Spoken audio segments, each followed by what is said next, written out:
Hey hello everyone, welcome back to my channel.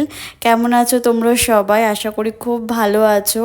আজকে তোমাদের সকলের সাথে নিয়ে চলেছি আবার একটা নতুন রেসিপি। আজকে আমি রান্না করে তোমাদের দেখাবো লাউ চিংড়ি।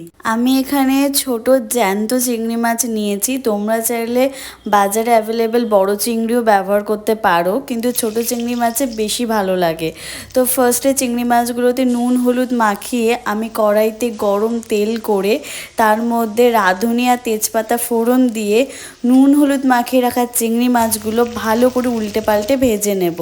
তারপর আগে থেকে কেটে রাখা লাউ আর আমি এখানে কয়েকটা কাঁচা লঙ্কা চিড়ে একসাথে চিংড়ি মাছটার সাথে ভালো করে উল্টে পাল্টে কিছুক্ষণ নাড়াচাড়া করে ভেজে নেব। তারপর এর মধ্যে পরিমাণ মতো নুন দিয়ে বেশ কিছুক্ষণ নাড়াচাড়া করে হলুদ গুঁড়ো দিয়ে আরও 5 মিনিট মতো নাড়াচাড়া করে ভালোভাবে আমি ঢাকা চাপা দিয়ে রেখে দেবো।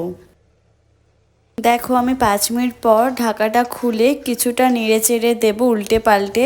লাউ দিয়ে এখন একটু জল বেরিয়েছে, লাউটা সেদ্ধ হওয়ার জন্য আমি আবার ঢাকা দিয়ে দিয়েছিলাম। তারপর ঢাকা খোলার পর যখন দেখছি লাউটা সেদ্ধ হয়ে গেছে, তখন এর উপর দিয়ে জিরের গুঁড়ো আর পরিমাণ মতো চিনি দিয়ে ভালো করে উল্টে পাল্টে নাড়াচাড়া করে নেব।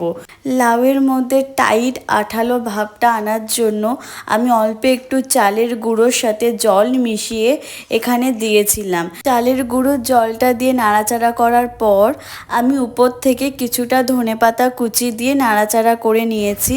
আমাদের লাউ চিংড়ি একদম রেডি হয়ে গেছে। দেখো ভীষণ সুন্দর হয়েছে দেখতে, আর খেতে তো জাস্ট অসাম হয়েছিল।